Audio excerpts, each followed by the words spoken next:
Good morning, friends, and welcome back to the Lower School Good News. I'm Teacher Chris. Soon enough, the 5th graders will be here to take over the good news and share with us all the things happening around the school. But for today, I'll be leading us and helping us connect, celebrate each other, and highlight the learning that's happening around our building. Let's begin, as we usually do, with the thought of the day and a few moments of silence. After I read the thought of the day, please settle your body, take a few deep breaths, and think about the quote or the idea that is shared. Today's thought of the day is from the poet Rumi.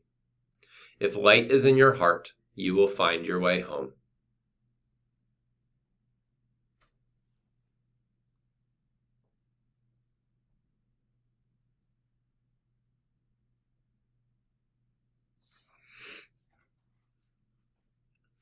Thank you, friends. Next up is the good news. On each episode, we'll share highlights from around the school, things that show our community connecting, learning, celebrating, and letting our light shine. Recently, 3rd grader Hunter helped a new classmate and friend, Roberto, when he didn't have a lunch. He showed Roberto where the kitchen was, and then took him to Miss Petrina and Teacher Julie when no one was available in the kitchen.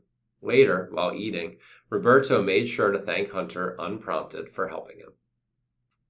2nd grader Avery offered help to a new kindergarten student without anyone asking her to. She just knew it was the right thing to do. 3rd grader Ryder helped Teal in the art room. He moved 1,000 pounds of clay almost all by himself. Wow. Miss Turner and Teacher Kristen noticed that friends in their classroom have been getting materials for classmates and pushing in chairs for them without even being asked. They are clearly letting their lights shine.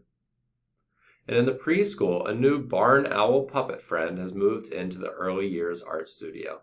She is teaching the students how to be owls who swoop silently into line and fly silently down the hall at the end of music class. The Kangas class recently harvested basil from the new raised garden bed on their playground. They worked together to use the basil to make pesto for snack. Yum. The 5th grade visited and enjoyed our newly improved natural playground together. In science, they are learning about the human brain. 2 of the questions that they are investigating right now are, 1, do our brains change as we get older? And 2, does having a bigger brain go along with being smarter? Both pre-K classes had a great first day of stations in PE with Coach Jess. Teacher Heather's 4th grade class has been spending their first days getting to know the classroom, the routines, and snuggling in the reading nook. The community carpet is a hit. Students enjoyed playing the game 2 Truths and a Lie in the first week of school. Lastly, here's a feel-good moment for music. Teacher Julie stopped by and joined the 5th grade in a Russian folk dance called Sasha.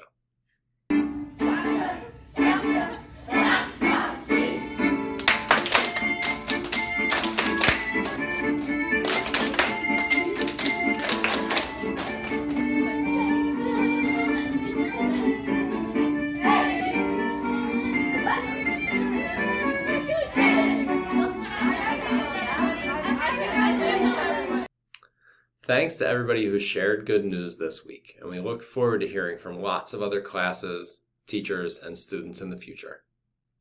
Over the last 2 weeks, you've gotten to know your home-based teachers and specialists really well.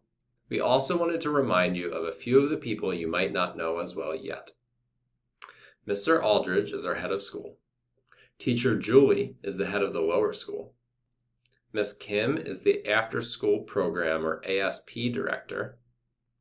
Miss Petrina is the receptionist. She's often the first person you see when you enter the building. Miss Beard's office is right next to Miss Petrina's. She helps Teacher Julie and lots of other people. There's Danielle, and Miss Julia helps with admissions at the lower school. Teacher Carol teaches computers and helps with math in kindergarten, 1st, and 2nd grades. Teacher Amina helps students with learning in many different ways. Beth, our psychologist, helps our teachers and sometimes helps students. Teacher Michelle works with students in math in 3rd, 4th, and 5th grade. Teacher Chris works with kindergarten, first, second, and third graders on reading. Kate and teacher Sue are our librarians. Kate also comes to your classrooms to help you learn how to research for different projects. Next, I wanted to share a few reminders about early morning care, playgrounds, and dismissal. For early morning care, we have 3 reminders. First, when you arrive and walk to the playground, the first thing you have to do is find the teacher that has the clipboard. Second, check in with that teacher. That helps us keep track of who has arrived each day. Find the teacher, walk over, and make sure they have checked you in before you go to play with your friends. And finally, be kind.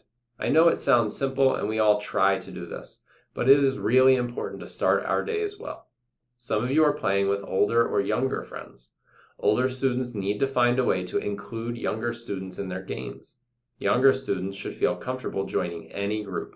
Use kind words, share the materials on the playground, and ask for help if you need it. I also want to review our playground expectations. Your teachers have already shared these with you, but it's important that we all know how to play outside. It keeps us safe and helps us have fun. First, always be visible to a teacher. Make sure they can see you and you can see them. Second, treat others the way they want to be treated. Third, use all of the equipment safely. And finally, respond quickly to a teacher. That might mean stopping if you're doing something they need you to pause. It might mean lining up, or it might mean helping a friend when they see something going wrong.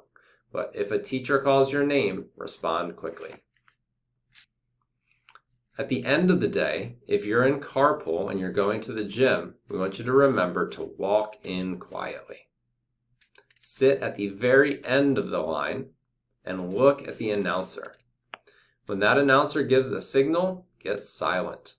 That'll help you hear your number, and then you can check out with the teacher at the front of your line before you go out to your car. Thanks, friends. Last Thursday, September 15th, was the start of National Hispanic and Latino Heritage Month.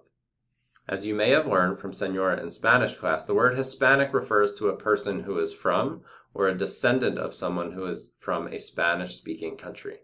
This can include Caribbean countries, Spain itself, or other Spanish-speaking. Here's a quick video to share a little bit about the origins of this celebration.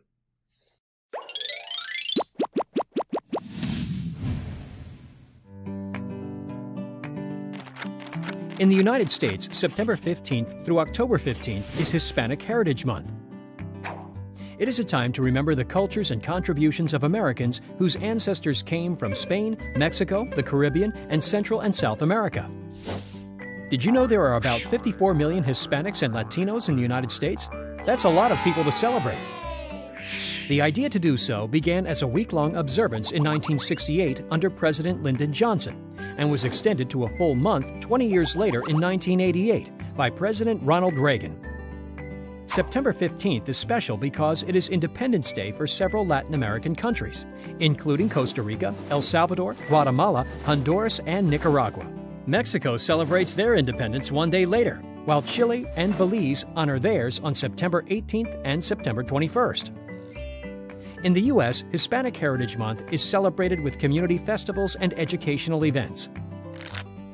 Kids in school learn about famous people of Hispanic heritage, like Ellen Ochoa, the first Hispanic woman to become an astronaut, Nancy Lopez, one of the greatest women golfers to ever play the game, Mexican-American Cesar Chavez, who worked to improve conditions for farm workers, Severo Ochoa, a Spanish-American Nobel Prize winner in medicine, and Ileana Ross Lehtinen, the first Hispanic woman and first Cuban-American elected to the U.S. Congress.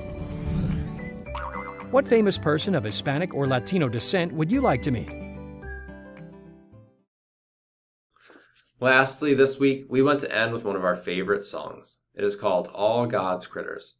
Teacher Nicolette and a few of her former students will lead, and we hope you join in if you know the words.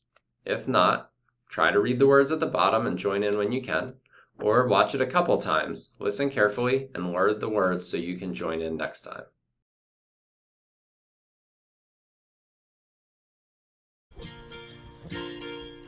All All God's critters got a place in the choir. Some sing low, some sing high, some sing out loud on the telephone wire.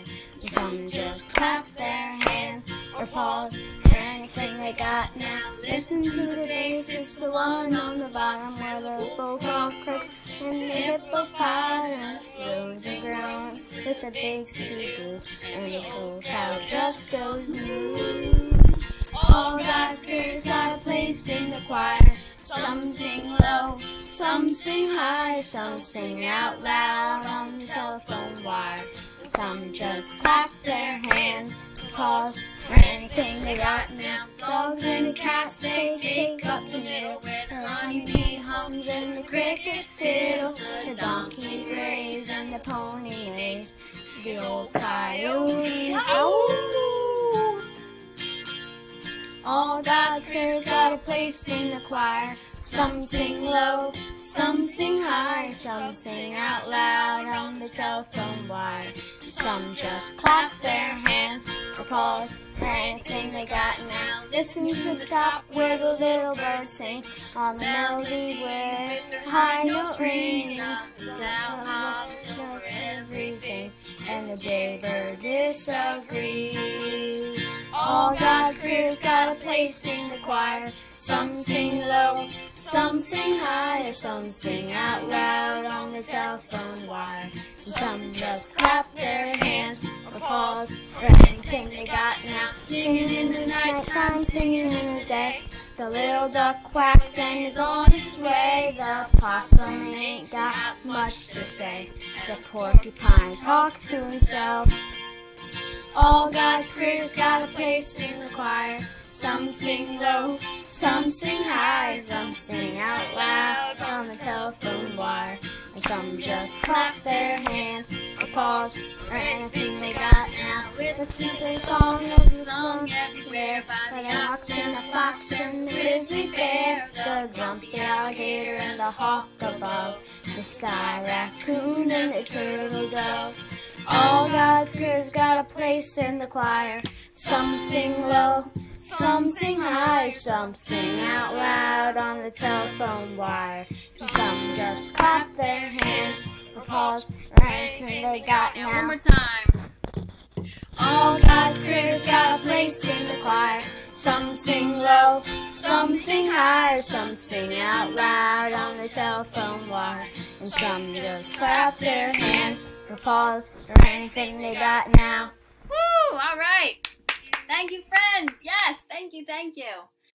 We hope you enjoyed this first episode of the Lower School Good News. The 5th graders will be creating and sharing the next episode in the middle of October. Remember to be kind, find the light in each other, and have a great week.